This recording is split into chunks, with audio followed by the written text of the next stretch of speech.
안녕하세요. 말씀 베이커리 781번째 시간 기도하심으로 시작하겠습니다. 거룩하신 주님 감사합니다. 주님의 말씀을 묵상합니다. 성령님께서 말씀에 조명이 되어 주시옵소서. 우리 주 예수 그리스도님의 이름으로 기도합니다. 아멘. 네, 오늘 보실 말씀은 사도행전 10장 1절에서 16절까지의 말씀입니다. 가이사랴에 고넬료라는 사람이 있었는데 그는 이탈리아 부대라는 로마 군대의 백부장이었다. 그는 경건한 사람으로 온 가족과 더불어 하나님을 두려워하며 유대 백성에게 자선을 많이 베풀며 늘 하나님께 기도하는 사람이었다. 자, 고넬료라는 한 인물이 등장을 합니다. 지금 어제 말씀에 이어서 베드로는 가죽을 만드는 무두장이 바로 시몬의 집에 머물고 있는 상태에서 지금 성경은 10장이 들어오면서 고넬료라는 인물을 소개하는데요. 그는 이방인입니다. 거기다가 지금 이 이스라엘, 유다를 지배하고 있는 로마의 백부장, 장성급인 거죠. 장군급입니다. 자, 근데 그 사람은 경건한 사람입니다. 하나님을 두려워하는 사람입니다. 그렇다고 해서 유대교로 완전히 개종한 것은 또 아닙니다. 어떻게 보면 이제 완전히 겉으로는 개종하지 않았지만 유대교의 모습을 또 하나님을 섬기는 것에 충실했던 사람이고, 그것은 단순히 하나님만 예배하고 제사한다는 것이 아니라 이렇게 어려운 사람들을 돕고 지금 자신들이 지배하고 있는 유대인들을 돕고 그들에게 자선을 베풀고 그리고 하나님께 늘 기도하는 사람이라는 것을 강조하는 것이죠. 자, 지금 그 고넬료가 3절 보니까 어느 날 오후 3시쯤에 그는 환상 가운데서 하나님의 천사를 똑똑히 보았다. 이 3시라는 것이 강조되고 있습니다. 이때가 당시 유대인들이 기도하는 시간입니다. 한마디로 고넬료도 기도하는 중에 환상을 보았다는 거죠. 그가 보니 천사가 자기에게로 들어와서 고넬료야 하고 말을 하는 것을 들었다. 하는 것이었다. 고넬료가 천사를 주시하여 보고 두려워서 물었다. 천사님, 무슨 일입니까? 천사가 대답하였다. 내 기도와 자선 행위가 하나님 앞에 상달되어서 하나님께서 기억하고 계신다. 이제 욥바로 사람을 보내어 베드로라고도 하는 시몬이라는 사람을 데려오너라. 그는 무두장이인 시몬의 집에 묵고 있는데 그 집은 바닷가에 있다. 여기서 보면은 베드로의 이름을 또 시몬이라고 얘기합니다. 옛날 이름이죠. 근데 시몬이라는 이름을 다시 한번 강조하는 재미있는 이유도 무두장의 이름도 시몬이거든요. 자, 그에게 말하던 천사가 떠났을 때 고넬료는 하인 2사람과 자기 부하 가운데서 경건한 병사 하나를 불러서 모든 일을 이야기해주고 그들을 욥바로 보냈다. 아마 그는 자기만 믿었던 것이 아니라 하나님을 섬기는 것에 있어서 자신의 부하들에게도 그렇게 하나님을 전하고 함께 신앙생활을 했던 것으로 보여집니다. 자, 그렇게 지금 무두장이 가죽을 만드는 사람 시몬의 집에 있는 베드로에게 찾아가게 됩니다. 왜 이런 일이 나타나게 되는 것이었을까요? 어쨌거나 천사가 하는 말은 지금 이 고넬료가 하는 선한 행동을 하나님께서는 기뻐하셨고 가하나님께서는 지금 고넬료를 통해서 무엇인가를 하시겠다라는 것이죠. 자, 그 다음날 보면요. 이튿날 저들이 길을 가다가 욥바에 가까이 이르렀을 때 베드로는 기도하려고 지붕으로 올라갔다. 때는 오정쯤이었다. 그는 배가 고파서 무엇을 좀 먹었으면 하는 생각이 들었다. 사람들이 음식을 장만하는 동안에 베드로는 황홀경에 빠져들었다.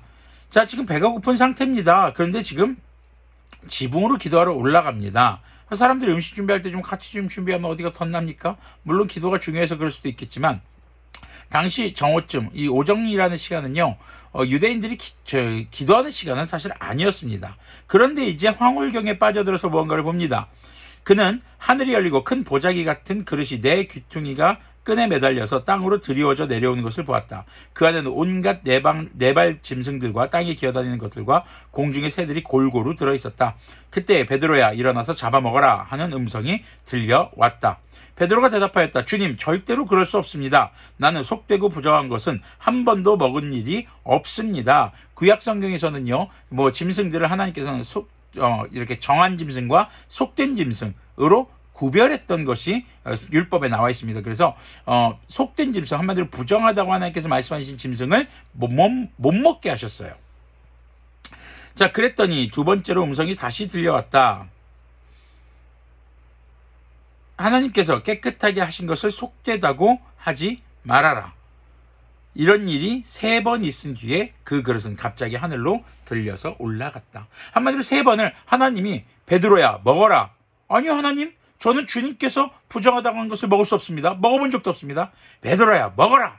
아니요, 주님께서 속되다고 하신 것을 먹을 수 없습니다. 베드로야, 먹어라. 아니요, 주님 먹을 수 없습니다. 근데 주님의 대답은 항상 똑같았죠. 내가 깨끗하다고 한 것을 네가 속되다고 하지 말아라. 지금요, 고넬료의 사건과 지금 이 베드로의 이 사건이 과연 어떤 연결고리가 있는 것일까요? 또 지금 어제 말씀에서 마무리해서 나왔던 이 시몬, 무두장이 가죽을 만드는 사람인 시몬의 직권은 또 어떤 연결고리가 있을까요? 이 연결고리들이 이제 내일 말씀을 통해서 이제 점점 짜맞춰가게 될 것입니다. 지금 우리가 눈여겨볼 것은요, 고넬료라는 인물은 이방인입니다. 이방인에게 아직 예수님의 복음이 본격적으로 전해지기 전인 상태입니다. 왜 그러냐 하면요, 지금 그 이유는 내일 말씀드릴 거예요. 네. 오늘 우리가 눈여겨볼 대목은 바로 15절입니다. 하나님께서 깨끗하게 하신 것을 속되다고 하지 말아라. 베드로는요, 지금 계속 구약의 율법을 기준으로 계속 자신의 삶을 살아가고 있는 겁니다. 그런데 주님께서는 어떻게 하신 겁니까? 지금 속되다, 부정하다, 근데 이제 내가 깨끗하다고 한 것에 대해서 네가 어떻게 말할 수 없는 거야. 바로 절대적 기준이 뭡니까? 하나님의 말씀인 것입니다. 구약의 하나님의 말씀에서 먹지 말라 하셨어도 주님께서 이제는 이것이 깨끗하다 하면 깨끗하게 된 것입니다. 그래서 주님의 말씀이 우리의 삶의 절대적인 기준이 되어야 하는 것을 잊지 말아야 할 것입니다. 물론 우리가 경계해야 될 것이 있습니다. 성경의 말씀이 아닌 다른 사람들이 내가 성령님의 계시를 받아서 이것이 진짜 살아있는 하나님의 말씀이야. 그래서 여기 베드로에서처럼 하나님이 나를 통해서 주신 말씀이기 때문에 이 말씀에 순종해야 돼 라고 하는 이단 사이비 집단의 말과는 우리가 차별을 둬야 되겠죠. 우리는요, 그래서 이런 신약 사건들까지 정리가 된 구약과 신약을 갖춰진 정경 한 권의 성경책을 가지고 그 성경의 말씀을 기준으로 두고 보게 되는 것이죠. 그런데 이 말씀이 참 어렵습니다. 그래서 우리는 목회자가 이걸 잘 공부하고 열심히 공부하고 배워서 올바르게 말씀을 전하고 그 성도들의 삶에 올바로 적용할 수 있도록 해야 하는 것이겠죠. 어찌되었든 우리가 이 말씀에서 우리가 잊지 않아야 할 것은 절대적인 기준은 다른 것이 아닙니다. 바로 하나님의 말씀입니다. 세상은 계속 변해갑니다. 그렇지만 변하지 않는 것은 하나님의 말씀입니다. 변했는데요? 그전에는 부정하다 하셨는데 이제는 정하다 하시는데요? 아니요. 주님의 말씀은 변하지 않습니다.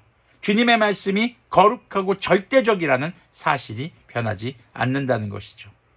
오늘도 주님께서 우리 주 예수 그리스도님을 통해서 거룩하게 해주신 여러분들의 삶을 또 성도들의 삶을 함부로 우리가 정죄하는 일, 판단하는 일은 없어야 할 것입니다. 그리고 또 주님의 말씀이 어떤 것인지 우리가 잘 분별하는 그런 주님의 자녀들이 되기를 소망합니다. 기도하겠습니다. 거룩하신 주님 감사합니다. 주님의 말씀을 묵상했습니다. 우리의 삶이 절대적인 기준인 하나님의 말씀으로 기준이 되어 살아가는 사람들이 되도록 긍휼을 베풀어 주시옵소서. 우리 주 예수 그리스도님의 이름으로 기도합니다. 아멘.